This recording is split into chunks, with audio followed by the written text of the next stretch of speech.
Hello all my TikTok friends. I am going to talk a little bit more about my background and the reasons I became so engaged in foster care children and why my heart is so huge for the children that get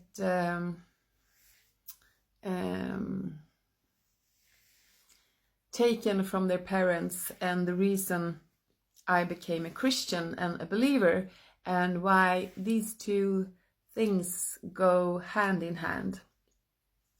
So some of you know that my father was growing up in a child house in Örebro in Sweden in the early 1900s, and that the reason for that was because his mother died early. My father was just 1 year old when his mother passed away, unfortunately.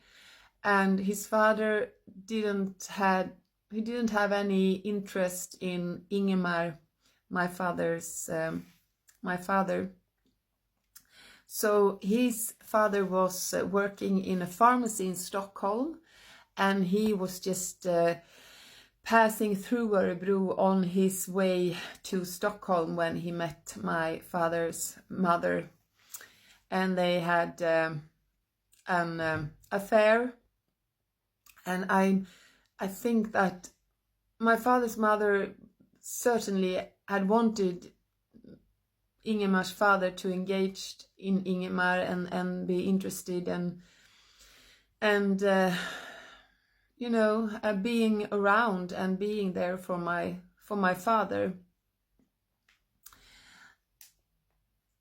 So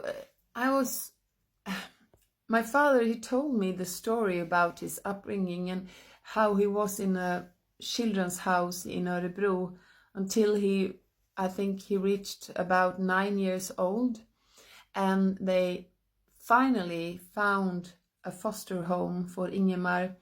And that was a very wealthy family, or a woman, and she lived outside Örebro in the countryside, and he got a lot of material things, and the mother there really loved and took Ingemar to her heart. So my father finally found a mother in his life. So he was there until this woman, who Ingemar looked to as his mother, found a new man, a new husband. And this man, he didn't like children. So the woman, she took my father to a holiday place. It was during the summer. And she said to Ingemar that you will be here, you will stay here during the summer, and your mother will come back and get you after the summer. But she never came back.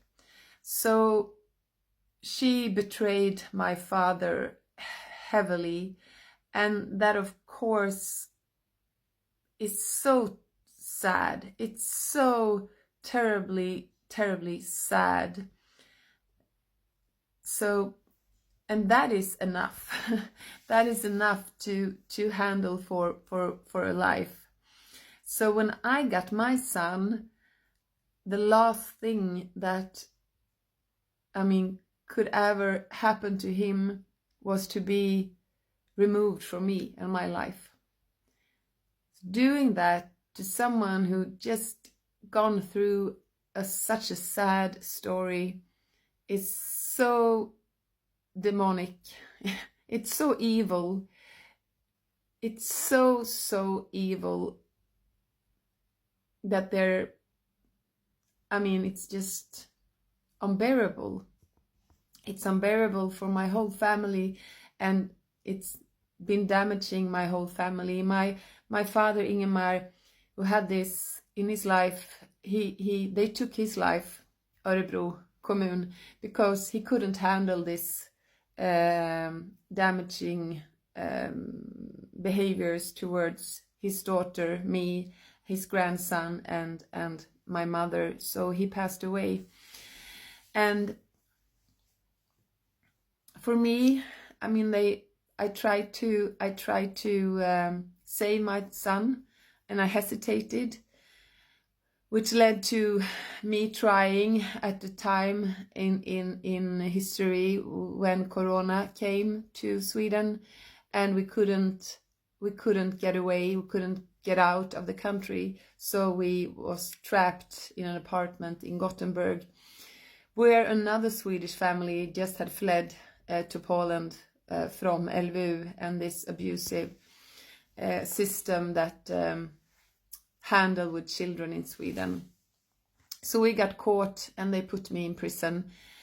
And when I got out from prison, I had such a bad conscience for my son and his situation. So I tried again and again and again and again. And they put me 5 times then, again and again and again in prison. So the way the system works is so demonic, and the only way out is to put your hands together and pray to a higher force, a higher divine force.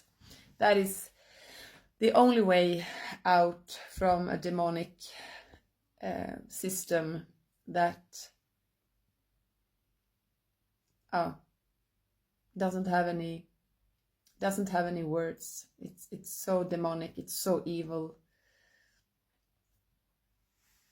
So what everyone should do is to lift your hands to God and to pray for help, because that is so desperately needed for my family.